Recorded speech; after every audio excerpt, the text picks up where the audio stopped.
I've been trading the ORB strategy since March last year, and in those 10 months, I only had one losing month back in June 25. Now that January is done, let's take a look at how the strategy performed, what trades it took, and what changes I'm going to be making to it. Here's how my strategy performed for the month. I had 7 trades in total, which is not a huge amount, and of those I had 3 winners and 4 losers, which gave me a win rate of 43%.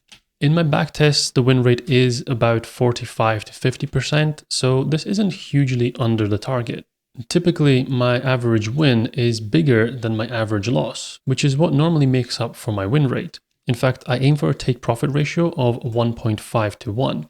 However, as you can see here, I only achieved 1.03 for this month. And the reason for this is going to become clear when we go through the trades. But just based on these numbers, you can already work out that if I had a win rate below 50% and my reward and risk ratio was around about 1, it's not going to be a winning month. So unfortunately in January, I made a small loss of 2%, which makes this the first losing month after a streak of 6 winning months in a row. Even though it was a losing month, it's still valuable as long as I can learn something from it and see what changes I can make to my strategy. So let's recap the trades for the month and see where things might have gone wrong. I'll start with a quick recap of how I trade this ORB strategy because there are so many different variations and ways to trade it. I trade this on the 15-minute time frame, so here I am on the 15-minute charts. I'm also on the S&P 500, so that's the ticker that's selected here. And then I need to make sure that because I'm trading the New York opening range, that my time zone is also set to New York. With that done, I'm then looking for the market open candle. So the market opens at 9:30 a.m. and that's this candle here. So the timestamp at the bottom shows 9:30. Once that candle closes, that gives me my opening range, which is based on the low and the high of that candle. So if I just draw a little rectangle going from the low to the high, that then gives me the opening range. I then just wait for a candle to break outside of this. But importantly, I'm waiting for a candle to break out and then close outside of the range. So if I zoom in here, there was a candle immediately after the 9:30, which did break out. You can see this tiny little wick. If I move the mouse away, there's a tiny little wick here. But then price came back down and closed underneath again. So it closed inside of the range. So to me, that's not a confirmed breakout. I'm waiting for it to break out and then close outside of the range like this candle. That gives me confirmation, so I can then open a long trade. And I open that immediately on the next candle. So right here is where the entry would be. Stop loss goes at the bottom of the range. And then, like I said earlier, I target a 1.5 times ratio. So if I drag this up to the top, around 1.5 is there. So this actually looks like, let's see, is this a winning or a losing trade? Okay, so this one went on for a while, but eventually this would have been a winner. I do have some other filters and conditions like no trading after a certain time, and also I don't take trades if the range is too big or too small, but I won't get into all of those just now. The base strategy is what's important. So now we can get into the trades. The first one came on the 5th of January here, and the setup was just exactly as I described it. We had a 9:30 candle, there was a breakout a couple of candles later. As soon as that closed outside of the range, I opened my trade, stop loss at the bottom, and then take profit 1.5 times the stop loss.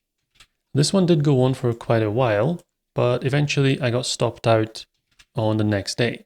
So this was a bit unfortunate because it meant that I held this trade overnight, and as a result, I had to pay financing fees on top of the loss. So even though I risked 1.5% per trade, I actually took a loss of 1.64% as a result of this. We then go to the next trade, which happened on the next day. We had a nice green range here, followed by a really strong breakout. So I entered immediately on the next candle. Things did falter and it actually came back to retest the opening range, but then fortunately it bounced off and carried on to eventually go on and hit my take profit. Yeah, so over there, finally hit the take profit. But this trade also lasted over a day, which meant that there was some financing fees paid, and that did eat into the profit a little bit. So then on the 7th of January, I got my third trade of the month. There is a bit of an overlap here because the previous trade was still open until this candle, but this is the 9:30 candle of the 7th of January. So this was another setup, and I will still take another setup even if there's already a trade from the day before. So I had my opening range. The breakout came a little bit later in the day, but as soon as it did, I got in here. Then the next candle was the one that took out my previous trade for a take profit. But then unfortunately, things kind of topped out there and we headed for a stop loss on this one. So that's 2 losing trades and 1 winner so far. The 8th of January was pretty choppy, but there was no trade for me because the opening range was too big based on my ATR filter, the average true range. And that actually continued into the 9th of January as well. The 12th, then the 13th, there was no setup because this is a long only strategy. So the breakout was to the short side, but I don't trade those. I'm only looking for long side breakouts. Same thing happened again on the 14th, so didn't get a trade that day. And it wasn't until the 15th that I did finally get another signal. But you can already see how this one worked out. So this was my range. It was quite choppy. There was a lot of wicks. And then eventually I got my breakout. Didn't really go too far in my direction before turning around and stopping me out here. So that's 4 trades and only one of them being a winner so far. So January was off to a pretty weak start. The 19th and 20th were both skip trades, one because the range was too small and the next one because the range was too big. The 19th actually would have been a winner, but the 20th would have been a loser. So I have to rely on my backtest results and what they tell me, which is that it's best to avoid these trades.